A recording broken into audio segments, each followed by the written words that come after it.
Viewers, আরেকটি নতুন পর্বে আপনাদের সকলকে স্বাগত জানাই। আশা করছি পর্বটি প্রথম থেকে শেষ পর্যন্ত দেখলে আপনাদেরও ভালো লাগবে। তবে আজকের ভিডিওতে আমাদের পারিবারিক সব কিছু, আমার দেবর ঢাকা থেকে এসেছেন মাকে নেওয়ার জন্য, তো তার জন্য কিছু রান্নাবান্না করেছি এবং আজকে রান্নাবান্নার পাশাপাশি মনটাও খুব প্রফুল্ল ছিল, কিন্তু হঠাৎ করে এতটা বিপদে পড়ব আসলে ভাবতেই পারিনি। তো বিপদটা হলো যে মাকে যখন একেবারে রেডি করে আমরা গাড়িতে তুলে দিয়ে এসেছি, তখন তিনি প্রায় কুমিল্লার কাছাকাছি গিয়ে স্ট্রোক করেছেন, তারপর হাসপাতাল, তো সেখান থেকে আবার বাসায় নিয়ে আসা হয়েছে। যাই হোক, সেগুলো আপনাদের সাথে বিস্তারিত বলবো। তো এখন দেখুন যে ওরা আসার পরে তাদেরকে মাংস এবং হাঁসের মাংস দিয়ে তাদেরকে জালি পিঠা করে দেওয়া হয়েছে, অর্থাৎ খোলা চা পিঠা যেটা বলা হয়। তো তারা সকলে খেয়ে দিয়ে এখন আমার সেজ দেবরের বাসায় ওরা চলে যাবে, সেখানে কিছুক্ষণ থাকবে, তারপরে দুপুরে আমাদের এখানে খাবে। তো আশা করছি এই ভিডিওর মাধ্যমে আমাদের পারিবারিক যেখানে যেভাবে আছে সেই সব কিছু আপনাদের সাথে শেয়ার করব। দেখুন, এসেছে আমাদের আদরের টুকু, অয়ন্তী। তো ওরা এখন খেয়ে দিয়ে কাকুর বাসায় চলে যাচ্ছে, আর আমি এদিকে তাদের জন্য ডিম রান্না করছি, করা হয়ে গিয়েছে। এগুলো নামিয়ে টেবিলে পরিবেশনের সময় একটু ভিডিও ধারণ করেছি। তো তাদের জন্য একটু ডিম ভুনা করেছি, এরপরে মুগ ডালের ডালনা করেছি মুরগির মাংস দিয়ে, তারপরে একটু পোলাও করেছি, মাংস করেছি, মাছ করেছি। এখন আমার রান্নাবান্না সব শেষ হয়ে গিয়েছে, এখন টেবিলে পরিবেশনের জন্য সব প্রস্তুত করছি। সালাদের জন্য শসা কেটে নিয়েছি, এখানে আছে পেঁয়াজ আর লেবু কাটা। তো তারপরে তাদেরকে দুপুর হয়ে গিয়েছে, এখন খাবার দিয়েছি। ওরা সামনের ফ্যানের নিচে বসে খাবে, কারণ এখানে একটু ঠান্ডা বাতাস বেশি। তো ওখানে ড্রয়িং রুমে তারা খাবে, তো আমি এক এক করে তাদেরকে সেখানে নিয়ে দিচ্ছি, আর টুকু অজান্তা এদিকে খাচ্ছে। যাই হোক, এখন আমাদের একটু ভালোবাসার আঙ্গিকে ভালোবাসার মত বিনিময় করছিলাম। এখন খাওয়া দাওয়া শেষ, এখন আমরা গল্প গুজব করছি, আর এর পরপরই সঞ্জয় চলে যাচ্ছে, 3:30 বেজে গিয়েছে।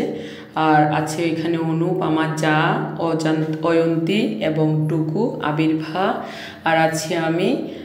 আমরা সকলে মিলে সুন্দর একটা পরিবেশে মিলেমিশে একত্রিত হয়ে এবং ভালোবাসার নিবিড় বন্ধনে আবদ্ধ হয়েছে। তো আমার যা চলে যাচ্ছে, এটা আমার ছোট যা, তো তাকে এখন আমরা গাড়িতে তুলে দিয়ে আসবো।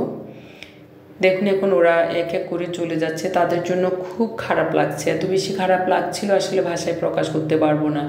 তো যাই হোক, এখন ওরা চলে যাচ্ছে, তাদেরকে এগিয়ে দিয়ে আসার জন্য সামনে চলে যাচ্ছি, এবং মাকে সেখানে দেখব বলে বিশেষত আমি ওদের সাথেই সামনে চলে গিয়েছি, কারণ মা এবার গেলে চোখ অপারেশন করবে এবং এখানে চোখের যে সমস্যা সেটা ডাক্তার দেখাবে এবং সম্ভবত অপারেশন হবে। মা চোখে একটু কম দেখেন। তো এদিকে ভাই বোনের যে মধুর মিলন সেটা দেখছিলাম, ভাই বোনে মিলে ছবি তুলছে। তো ইতিমধ্যে মা আমার সামনে চলে এসেছেন, তো মাকে জড়িয়ে ধরে একটু আদর করছিলাম। এদিকে মা একেবারে কান্না করে দিয়েছে, কারণ চোখে ছেলেকে দেখে না। তো এ হলো আমার হাজব্যান্ড, তো ওনাকে জড়িয়ে ধরে কান্না করে দিয়েছেন। মায়ের জন্য খুব খারাপ লাগছে। এখন দেখুন, একেবারে আস্তে আস্তে করে হেঁটে সামনের দিকে অগ্রসর হচ্ছে এবং গাড়িতে ওঠার জন্য খুব তড়িঘড়ি করছে। গতকাল রাত্রেও তিনি এক ফোঁটাও ঘুম যায়নি আমি শুনেছি, তো ওনার হাই প্রেশারের একটা প্রভাব আছে। আর এদিকে ছেলে, বউ, মেয়ে সকলের সাথে একটু মত বিনিময় করছিলেন, প্রায় কান্নায় ভেঙে পড়েছেন উনি। তো যাই হোক, এখন আমরা গাড়িতে তুলে দিয়ে তারপরে আমরা বাসায় চলে আসব। ভেবেছি বাসায় এসে একটু ঘুম যাব, অর্থাৎ রেস্ট নিব, তারপরে বিকালের কাজকর্মে মন দিব। কিন্তু হঠাৎ করে শুনতে পারলাম যে মা অসুস্থ হয়ে গিয়েছে, মা স্ট্রোক করে ফেলেছে, এরকম একটা কথা শুনেই তাড়াহুড়া করে আবার চলে গেছি সেখানে। তো এখন মাকে আমরা গাড়িতে তুলে দিয়ে তারপরেই আমরা চলে আসব। তো দেখুন একেবারে সেটিং করে ওনাকে বসিয়ে দিয়েছি। তারপরে আমরা প্রায় 3:30টার দিকে আবার ফেরত সেই গাড়ি করেই হাসপাতালে নিয়ে আসা হয়েছে।